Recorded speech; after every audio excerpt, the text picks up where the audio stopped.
जय हिंद। आप देख रहे बाहु एक्सप्रेस और मैं हूं आपके साथ राजेंद्र रैना। जम्मू कश्मीर पुलिस के सब इंस्पेक्टर भर्ती घोटाले में सीबीआई एक के बाद एक ताबड़तोड़ छापेमारी जारी है, जिसमें कल भी 3 राज्यों में जम्मू कश्मीर से लेकर पठानकोट, रेवाड़ी, करनाल, हरियाणा इत्यादि संस्थानों पर सीबीआई की छापेमारी और कुल 4 गिरफ्तारियां और हो चुकी हैं, जिसमें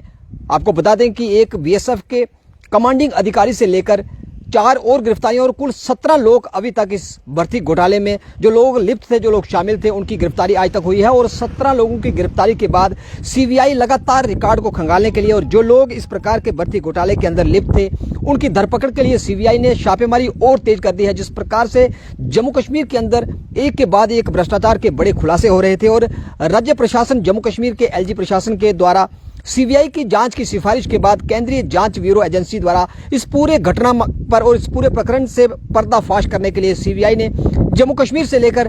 देश के कई राज्यों में लगातार छापेमारी की और 17 लोगों की अभी तक गिरफ्तारी हुई है। 17 लोग गिरफ्तार किए गए हैं। और कल की छापेमारी की अगर बात की जाए तो कल 7 संस्थानों पर छापेमारी की गई, जिसमें आईआरपी, जम्मू कश्मीर पुलिस और सीआरपीएफ के संस्थानों पर भी छापेमारी की गई। रिकॉर्ड को खंगाला गया और कई आपत्तिजनक जो दस्तावेज थे वे बरामद किए गए हैं। और सीबीआई जम्मू कश्मीर से लेकर देश के बड़े राज्यों तक जो जम्मू कश्मीर पुलिस में सब इंस्पेक्टर भर्ती घोटाला, जिसमें कुल 1200 पदों के लिए चयन प्रक्रिया को अंजाम दिया गया था। 4 जून को इस सूची को जो परीक्षा के परिणाम घोषित किए गए थे, जिसमें एक ही परिवार से लगभग 2 से 3 लोगों की इस चयन सूची के अंदर सिलेक्शन होना अपने आप में दर्शाता था कि जम्मू कश्मीर के अंदर बड़े स्तर पर घोटाला हुआ है। और भर्ती प्रक्रिया में इस घोटाले के पर्दाफाश करने के लिए जितने भी जो जेकेएसएसबी के जो एस्पिरेंट थे वो लगातार सड़कों पर प्रदर्शन कर रहे थे और इस पूरी भर्ती प्रक्रिया को रद्द करने के उपरांत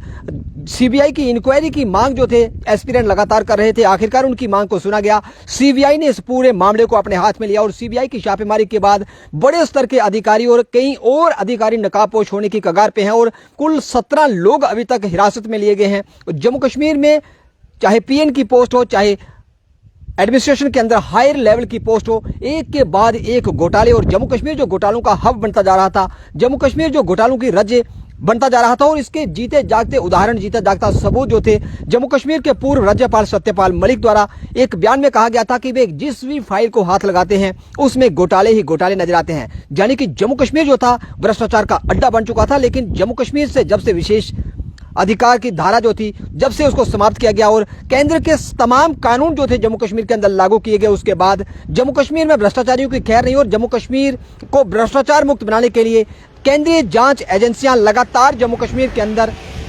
चाहे वे सरकारी कर्मचारी हों, चाहे वे जितने भी जो दलाल हों, जो पर्दे के पीछे रहकर आपके सपनों को और आपको जो राशि थी उसको चूना लगाने के लिए जो लोग पर्दे के पीछे रह के कार्य करते थे, उन लोगों को नकाबपोश करने के लिए केंद्रीय जांच एजेंसी जम्मू कश्मीर में इस समय लगातार तत्पर है। और एक के बाद एक कार्रवाई और ताबड़तोड़ छापेमारी 7 स्थानों पर, 7 संस्थानों पर एक ही समय में छापेमारी। जम्मू कश्मीर पुलिस और सीआरपीएफ और बीएसएफ के अधिकारी भी इसके अंदर जो लिप्त पाए गए थे, उनकी गिरफ्तारी और 17 गिरफ्तारियां। वहीं एक और बड़ी अपडेट जो जम्मू कश्मीर को लेकर है,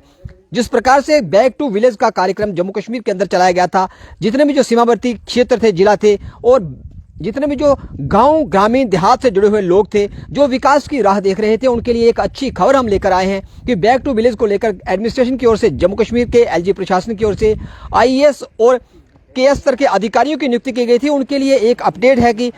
जो chief secretary Jammu Kashmir doctor Arun Kumar Mehta थे, उनके द्वारा एक आधिकारिक बैठक के दौरान एक आदेश पारित किया गया था। जितने भी जो आईएएस और केएस स्तर के अधिकारी जो पंचायतों के अंदर नियुक्त किए गए थे, बैक टू विलेज के तहत उनका दौरा किया गया था, वे अब 1 साल के लिए उस पंचायत के नोडल स्तर के अधिकारी होंगे और हर तिमाही यानी कि हर 3 माह के बाद ये नोडल स्तर के अधिकारी अपने उस पंचायत का दौरा करेंगे और जायजा लेंगे कि क्या उनके दौरे के बाद वहां पर जो विकास की जो प्रक्रिया थी, विकास की जो परिभाषा थी, उसके अंदर कोई बदलाव आया, क्या विकास के कार्य वहां पर शुरू किए गए, क्या ट्रांसपेरेंसी के माध्यम से जितने भी जो डेवलपमेंट के कार्य थे उन कार्यों को अंजाम देने के लिए किस प्रकार डिपार्टमेंट हरकत में आया है, किस प्रकार सरकारी विभाग के जो अधिकारी थे वे किस प्रकार अपनी ड्यूटी को अंजाम दे रहे हैं। हर 3 माह के बाद आपकी पंचायत के अंदर आईएएस के स्तर के अधिकारी, जो नोडल स्तर के अधिकारी नियुक्त किए गए थे, अब 1 वर्ष के लिए उनका कार्यकाल तय किया गया है। और इस कार्यकाल के दौरान वे हर 3 महीने के बाद अधिकारियों की बैठक लेने के लिए आपकी पंचायतों के अंदर आएंगे, आपके पंचायत भवन के अंदर आएंगे और सरकारी कर्मचारियों की बैठक होगी,